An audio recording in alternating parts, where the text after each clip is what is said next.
Ok, donc en introduction, je vais redonner un petit peu de contexte, hein, un petit peu global sur les changements qu'on observe un peu partout par rapport au français pro, justement, et ce qui explique pourquoi les clés du français pro, dans quel écosystème elles s'inscrivent. Donc, nos missions, très rapidement, mais vous les connaissez, elles sont à l'ordre de trois.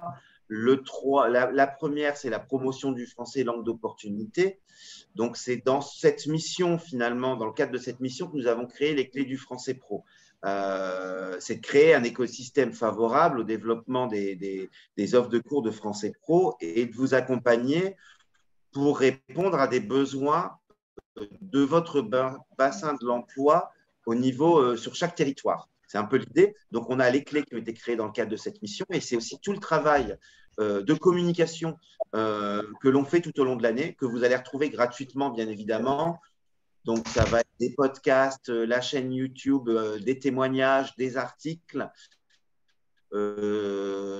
sur des réalisations qu'on observe dans le réseau, souvent formées dans le réseau culturel français à l'étranger, et qui expliquent en quoi le français a eu un impact sur leur carrière. Donc, ça vous fait aussi tout un gros volume finalement de matériel de com qui soit peut vous inspirer, soit peut être réutilisé tel quel.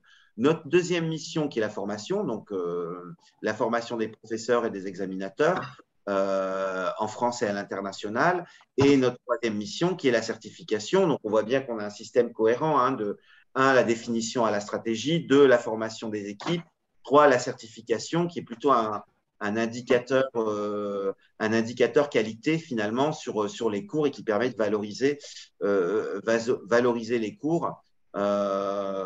Déjà vous aider à concevoir les cours et puis valoriser les cours sur le territoire d'un point de vue au niveau local. Donc peut-être alors j'ai pas la main du coup moi Laetitia, je veux bien que tu passes à la voilà. Donc, qu'est-ce qu'on observe très rapidement? Alors, c'est un peu à la mode, hein, on entend parler beaucoup de changement de paradigme en ce moment, mais c'est vrai. Les cours de français pro, traditionnellement, ça se passait comment? C'est que, en tout cas, je parle de votre réseau, hein, du réseau des Alliances, Institut français Alliance française, mais surtout Alliance française, c'est que le français pro, on crée une demande, on crée une offre de français pro quand il y avait une demande. C'est-à-dire, c'était surtout, on venait vous chercher. On n'était pas trop en mode de prospection, on n'était pas trop à la recherche de nouveaux publics. C'est-à-dire que vous aviez des entreprises ou des institutions éducatives qui venaient vers vous pour faire du français pro. C'était soit une demande individuelle, soit des demandes d'entreprise.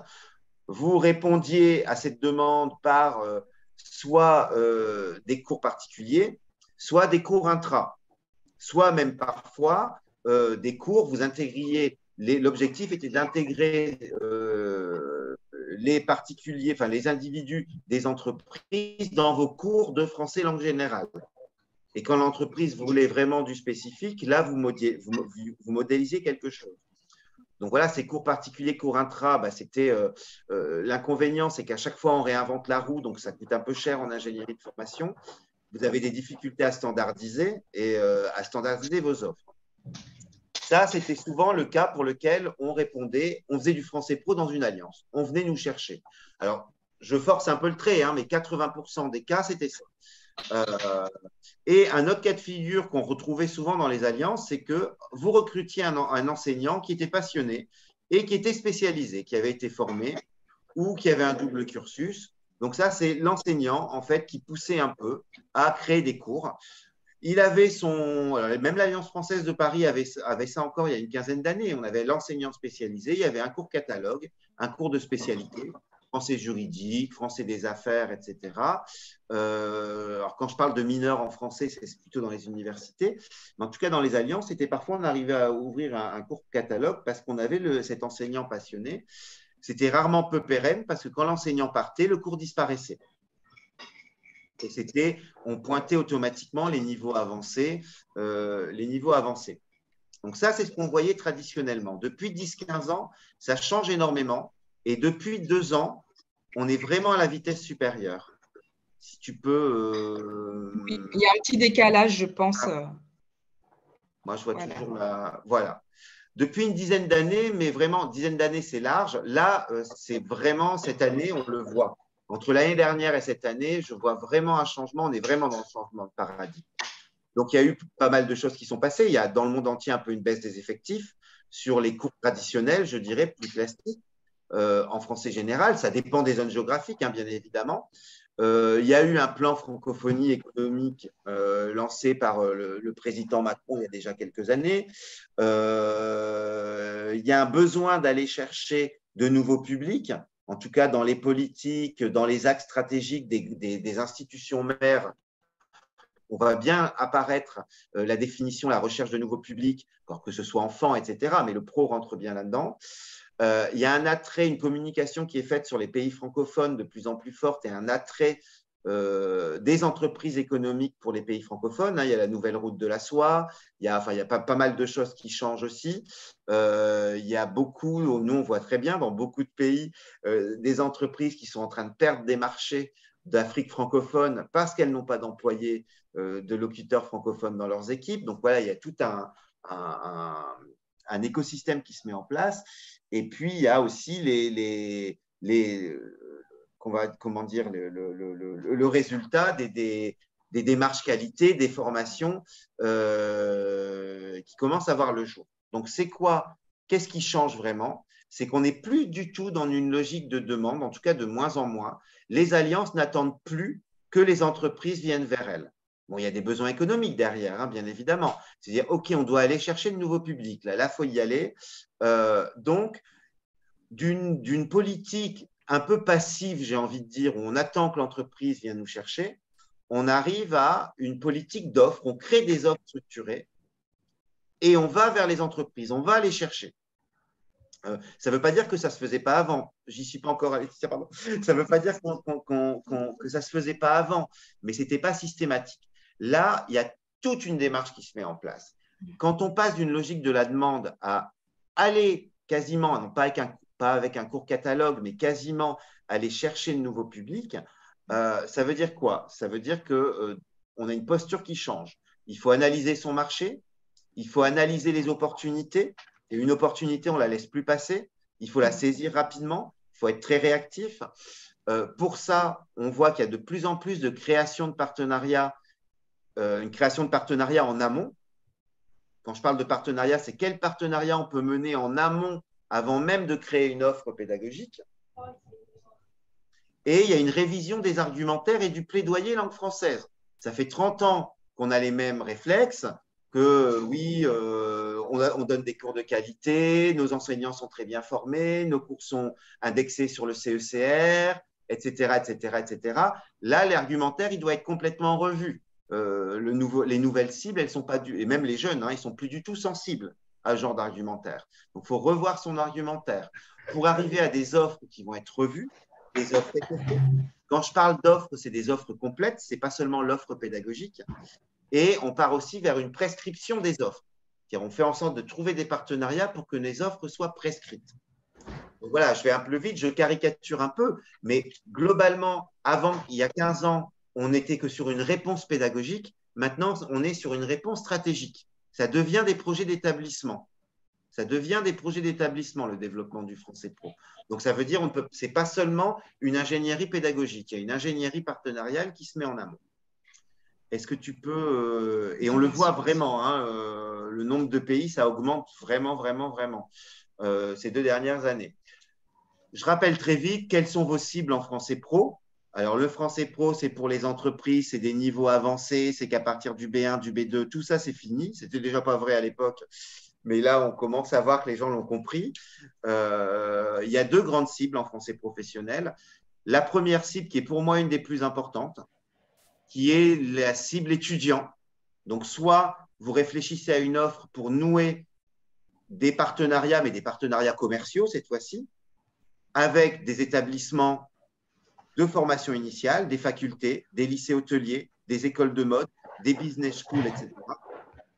Vous allez vous déplacer, vous allez vendre dans ces établissements, soit vous essayez de capter des étudiants vers vous qui viennent de départements de français, qui viennent de facultés de tourisme, de facultés de business, de facultés de santé, qui ont des cours de langue, mais qui ne sont pas du tout en raccord avec ce qu'ils veulent faire professionnellement, qui sont plus intéressés par le français parce que c'est des cours axés sur la littérature, la culture, ou voyager en France. Et puis, il y a des secteurs, il y a des facultés de tourisme, les étudiants, ils aimeraient bien rêver aller en France, mais ils ne le feront pas avec leur milieu, leur salaire, ils ne le feront pas avant 20 ans.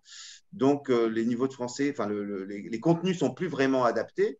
Et donc, les départements de français se vident aussi un petit peu. Il y a une vraie crise des humanités dans le monde, des humanités. Donc, ça, c'est aussi une cible. Pourquoi je vous dis que c'est pour moi une des plus importantes? Parce qu'on connaît bien quand même à la Chambre les entreprises. Les entreprises, elles ont des gros enjeux aussi. Toute leur politique de formation continue, elles mettent de l'argent pour former les personnes aux IT, pour former les personnes aux soft skills, pour former à plein de choses. Elles mettent moins de l'argent. Enfin, en tout cas, la technique, c'est recruter un personnel et le former en français pendant 3 ans, c'est long, c'est cher, pour que la personne ait un bon niveau. Donc, il y a toute cette politique de recherche de talent. Les entreprises vont aller chercher les contenus, les compétences dont elles ont besoin directement à la sortie des écoles. C'est pour ça que le français pro se développe beaucoup en initiale. Mais il y a encore la deuxième cible, qui est la cible de professionnels, avec des entreprises qui ont des vraies problématiques. C'est le cas des États-Unis, par exemple, à conquérir de nouveaux marchés, à aller rechercher des talents, à recruter du personnel avec un bon niveau, à avoir une vraie politique RH. Il y a aussi les politiques de RSE qui se répondent dans le monde.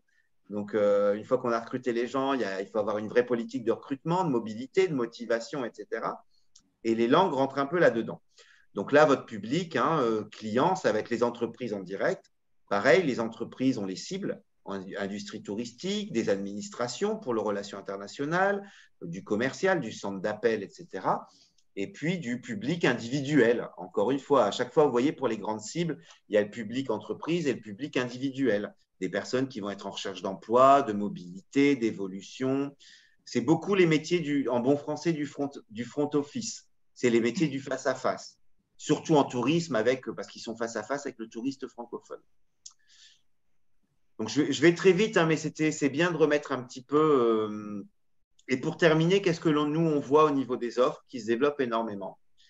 C'est soit sur les cours de français professionnel et alors moi je donne ma partie au français des affaires, dans notre mission 3, on a les diplômes de français professionnel qui du coup se développent pas mal aussi depuis quelques temps parce que ce sont 2 produits, entre guillemets, dont se sont emparés les alliances et les instituts. Alors je dis entre guillemets parce que je déteste que la certification soit devenue un produit marchand. Je trouve que ça fausse un peu les données. Mais à mon avis, c'est un indicateur d'intégration pour les jeunes, pour les hommes et les femmes dans le monde, sur le marché de l'emploi, et c'est un indicateur qualité pour les établissements. Mais globalement, qu'est-ce qu'on observe? C'est qu'en cours de français professionnel, c'est soit des cours que vous assurez vous dans vos locaux. Donc, c'est soit des cours inter ou intra qui vont être menés dans une certification ad hoc. Donc, vous assurez les cours et vous proposez les certifications dans vos locaux. Donc là, globalement, qu'est-ce qu'on observe? C'est, comme je vous disais, soit des cours inter, soit des cours intra qui mènent vers la bonne certification. Et en amont, il y a peut-être des partenariats pour que ça marche. Vous le savez, les cours catalogues, pour que ça marche, un cours catalogue ne va jamais fonctionner si vous n'avez pas d'alliance en amont.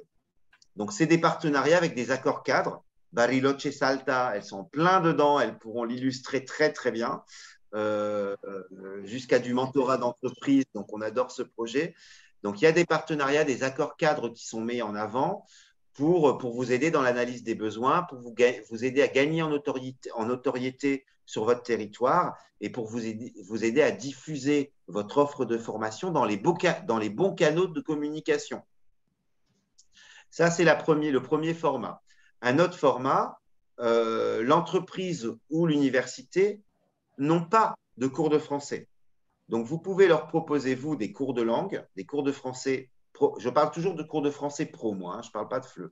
Cours de français pro que vous allez assurer directement dans l'entreprise, dans l'université. Les équipes se déplacent. Et la certification est aussi un produit que vous proposez, vous, mais qui est organisé chez le client. Vu que nous, tout est sur électronique, vous partez avec votre matériel et c'est proposé chez le client. Donc là, globalement, c'est plutôt des offres de cours intra sur mesure qui vont mener vers la bonne certification ad hoc, donc affaires, santé, relations internationales, tourisme. Ça inclut quoi? Beaucoup plus de prospection et des partenariats commerciaux pour le coup, des accords. Et le dernier modèle que l'on va observer, ce sont des entreprises et des universités, des lycées professionnels qui n'ont absolument pas besoin de vous et qui ne veulent pas de vous sur le Français Pro. Et ça, c'est ce qui est en train d'exploser dans le réseau culturel français depuis 2 ans. C'est-à-dire que c'est un peu le résultat des clés, mais pas que. C'est de se dire, bon, on a tous ces gens-là, on ne travaille pas, c'est des concurrents ou on ne travaille pas avec eux, ils n'entendent pas parler de nous. OK, on ne peut pas rentrer par la porte formation, on va rentrer par la porte de nos forces où on est des centres reconnus de certification. Donc, on laisse les alliances, les entreprises, les universités, les entreprises former parce qu'ils ont leur propre centre de formation ou ils ont leur propre prof, prof privé. Hein. Et ben, on va leur proposer une offre de certification améliorée. C'est-à-dire, on ne leur propose pas un diplôme, on leur propose une offre de certification. C'est-à-dire, on leur propose, alors je vais dire au pif, hein, on leur propose un package avec 1 heure de présentation, 1 heure de préparation de leurs étudiants à la certification, 1 heure de sensibilisation aux profs ou 1 heure de formation à l'évaluation des profs et on leur vend une certification. On va chez eux, on leur propose la certification et on organise une remise de diplôme officiel en invitant 2, 3 chefs d'entreprise que l'on a dans son board d'alliance, par exemple. On fait quelque chose d'un petit peu officiel, pas trop pompeux, parce que pour l'entreprise, il ne faut pas que ce le soit trop non plus. Quelque chose de très pratico-pratique.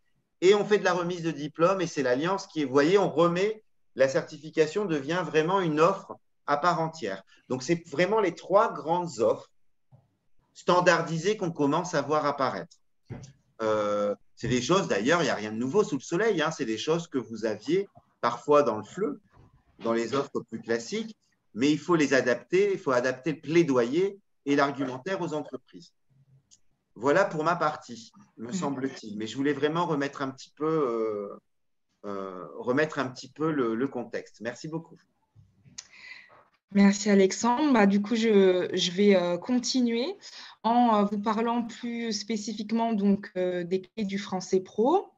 Les clés, c'est donc un outil que nous avons mis en place en 2021 en partenariat donc, avec l'Institut français pour pouvoir développer le français professionnel et toutes les initiatives en français professionnel. Donc, pourquoi est-ce qu'on a mis en place cet outil ? Tout simplement, comme le disait un petit peu Alexandre, c'est qu'on est parti du constat que pour les établissements que nous accompagnons, c'était souvent compliqué de mettre en place du français professionnel, soit parce que pour ces établissements-là, la gymnastique n'était pas encore tout à fait présente, soit aussi par manque de temps ou de personnel dédié, aussi parce que parfois on ne sait pas par où commencer. Donc, en fait, les clés, c'est vraiment un dispositif qui permet de pouvoir répondre à différentes problématiques pour pouvoir lancer son offre de français professionnel. Donc, comme vous pouvez le voir, c'est un outil qui dispose de 4 clés. Donc, la première clé, elle va vous permettre d'étudier les besoins locaux en français professionnel. Donc, c'est vraiment une étape cruciale, la première clé, parce qu'elle vous permet de vraiment bien étudier votre environnement économique, c'est-à-dire de vraiment mettre en lumière tout ce qu'il y a autour de vous, de vous permettre de lever un petit peu le nez et de pouvoir identifier, par exemple, des partenaires locaux qui pourraient être intéressés par des offres en français professionnel. Ça peut être aussi des institutions qui peut-être proposent déjà des cours en français pro. Et donc, pour que vous puissiez voir un petit peu comment soit vous associer à elles, soit vous démarquer. Donc, voilà, c'est vraiment une analyse de votre environnement économique qui va pouvoir vous permettre de mettre en place une note stratégique en fait. Et cette note stratégique, ça va vraiment être votre feuille de route sur laquelle vous allez pouvoir revenir tout au long du parcours. Et donc, pour pouvoir mettre en place cette feuille de route, vous aurez, voilà, comme je le disais, pas mal d'éléments clés à collecter, à recueillir pour pouvoir mettre en place, si vous voulez, votre environnement en français professionnel et voir un petit peu les perspectives de développement et les secteurs d'activité qui peuvent être intéressants. Donc, au bout de cette première étape, comme je vous le disais, cette note stratégique, vous allez pouvoir l'orienter suivant des thématiques précises, donc soit la thématique affaires, soit en tourisme, en relations internationales. Voilà, ça va vraiment vous permettre de pouvoir vous orienter vers un secteur où vous allez voir émerger des besoins, des tendances. Donc, et vous pourrez, voilà, comme je vous l'ai dit, vous y référer régulièrement.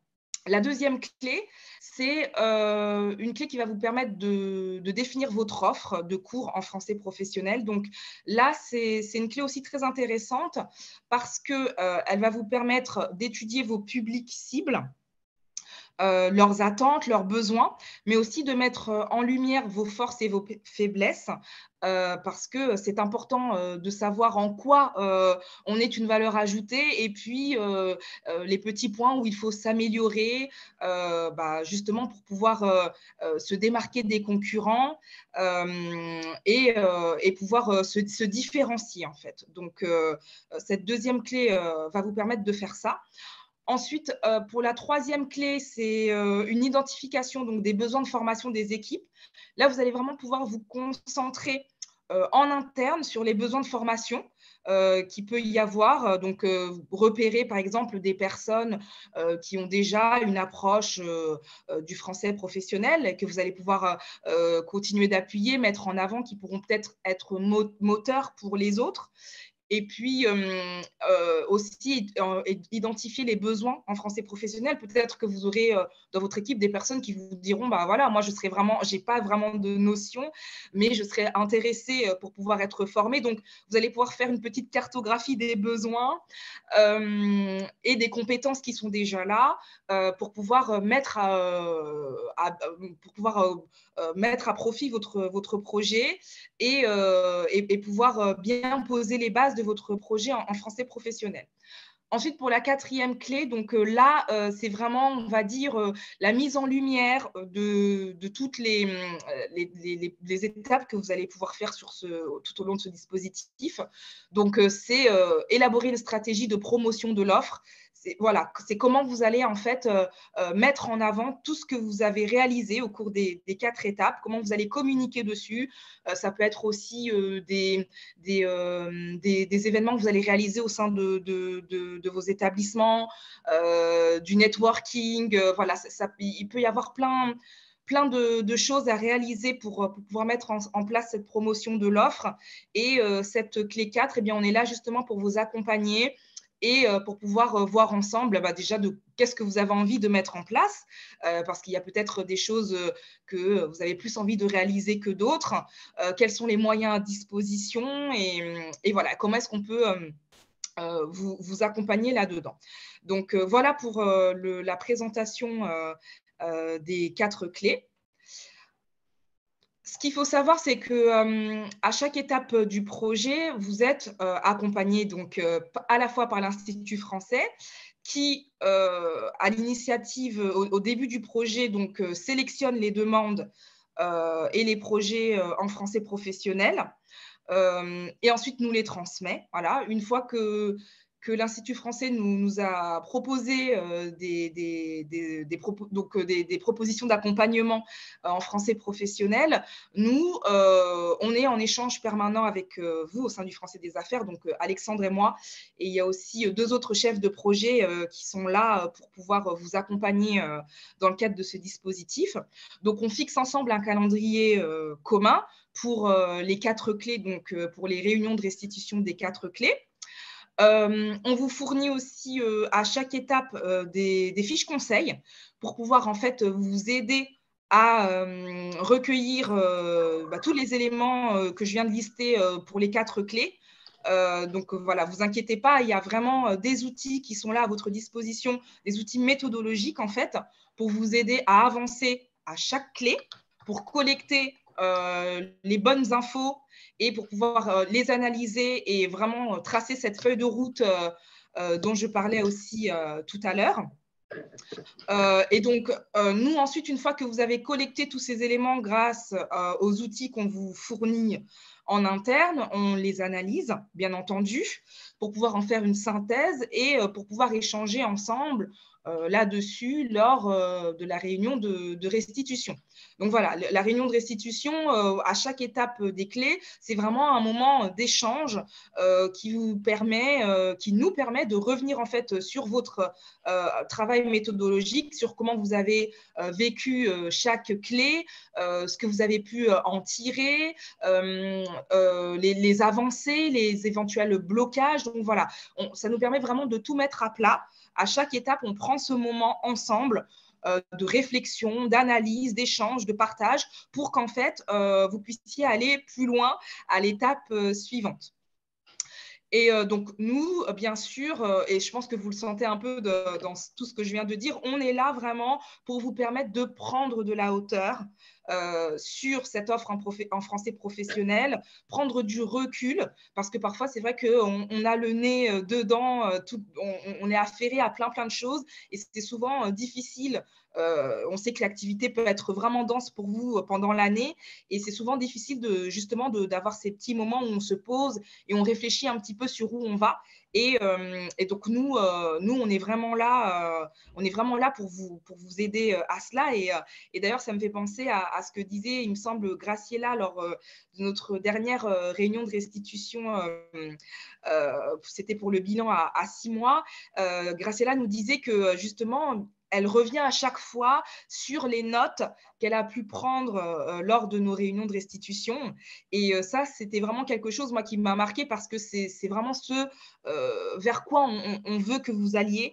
C'est que les clés ne soient pas juste un dispositif que vous allez utiliser sur le moment parce que voilà, vous êtes dedans, vous travaillez à fond sur les 4 clés pendant une période donnée, mais on veut vraiment que ce soit un réflexe, en fait, quelque chose auquel vous allez pouvoir vous référer quotidiennement pour pouvoir garder votre feuille de route, votre ligne de conduite, mais aussi peut-être ajuster, adapter votre offre, revenir sur des éléments clés. Voilà, c'est vraiment quelque chose qui doit être un outil pour vous au quotidien.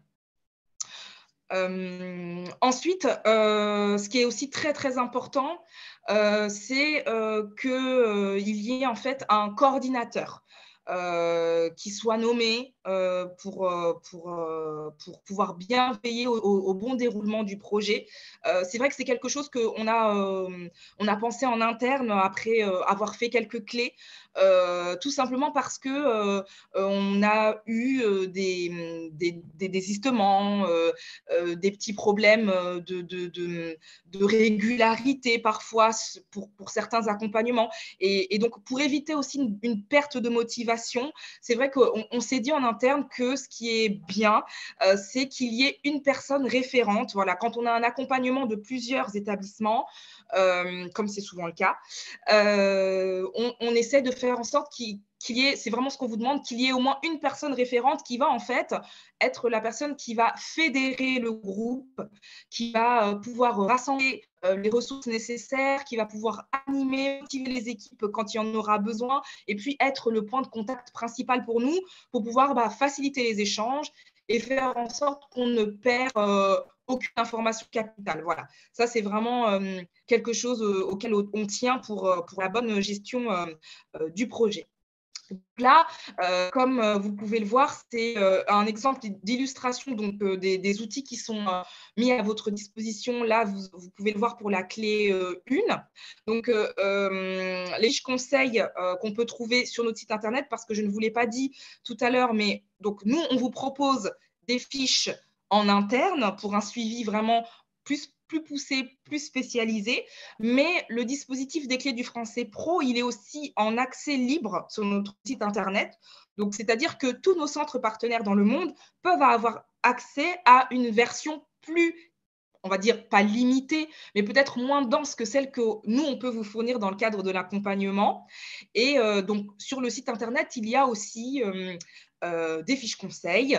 Vous avez aussi des témoignages.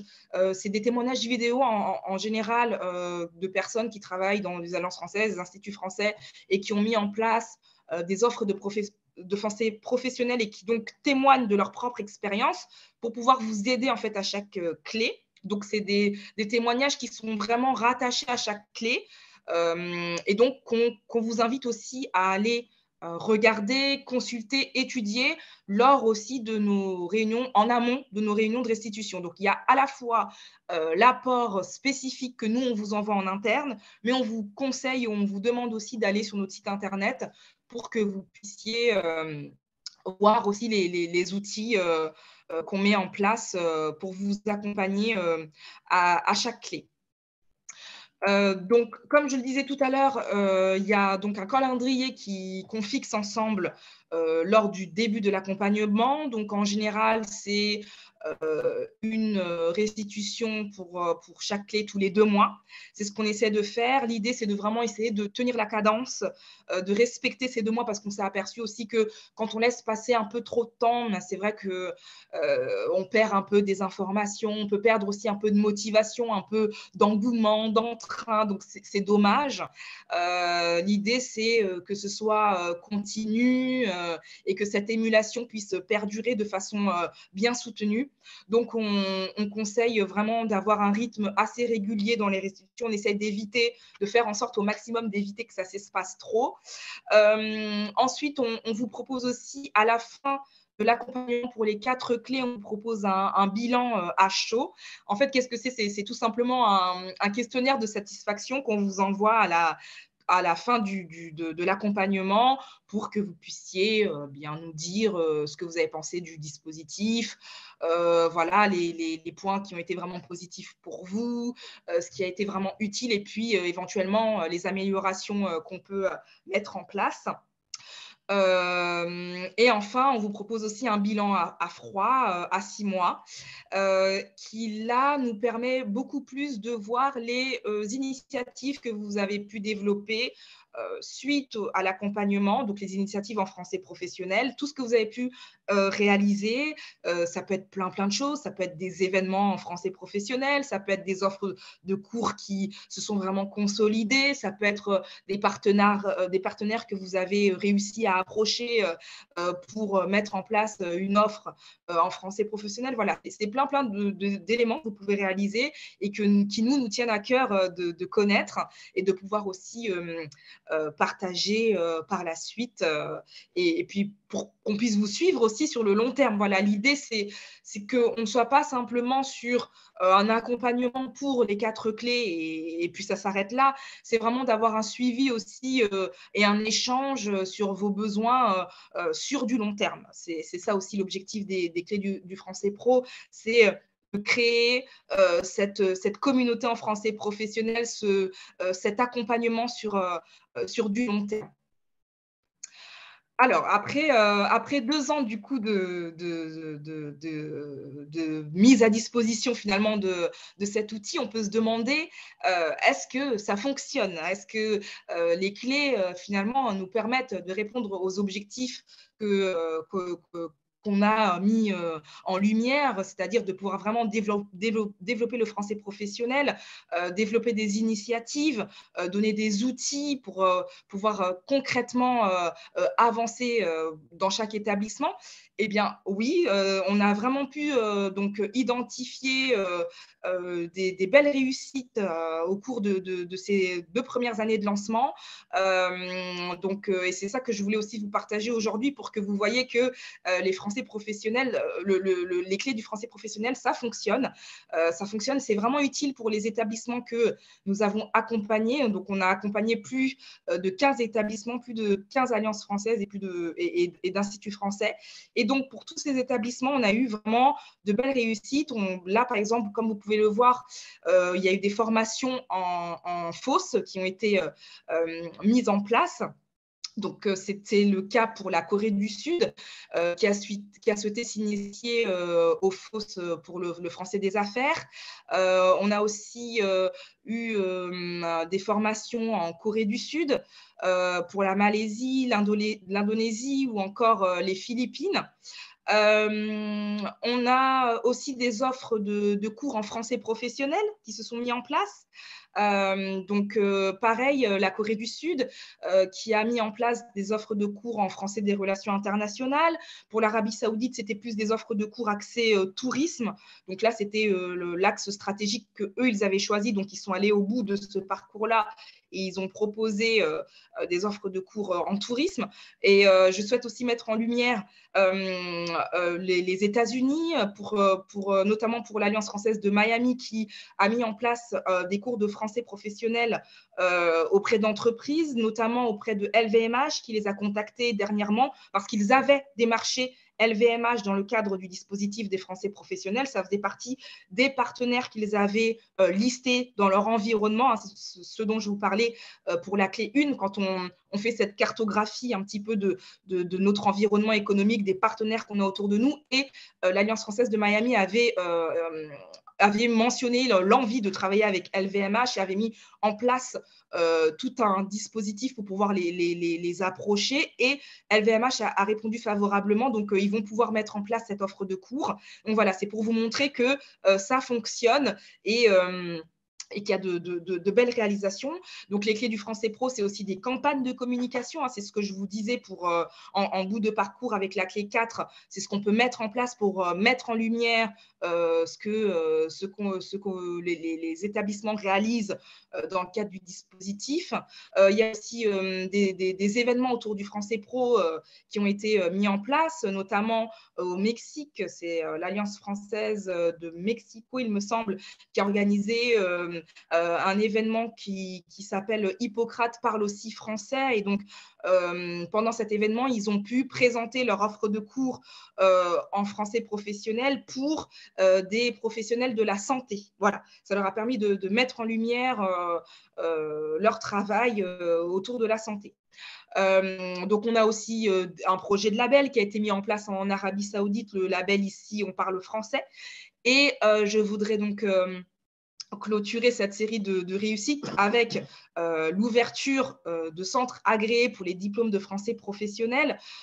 Et là, donc, pour ceux qui ne connaissent pas vraiment les diplômes, comme le disait tout à l'heure Alexandre, c'est donc une certification que nous proposons au sein du Français des Affaires, qui est disponible pour 4 gammes, donc la gamme Affaires, la gamme Relations internationales, la gamme Tourisme, Hôtellerie, Restauration et la gamme Santé. Et ce qui est vraiment intéressant, hein, c'est ce que disait Alexandre, c'est que c'est une solution, c'est une offre qui peut vous permettre vraiment de proposer un parcours un peu packagé au sein de votre établissement, c'est-à-dire une formation suivie de la passation du diplôme et éventuellement d'une cérémonie de remise de diplôme. Donc, c'est vraiment ça peut être une valeur ajoutée dans votre démarche finalement des clés du français pro, d'avoir cette offre packagée aussi en bout de parcours à proposer à vos étudiants. Voilà, écoutez, c'est tout pour cette présentation. Je vous remercie en tout cas pour votre écoute.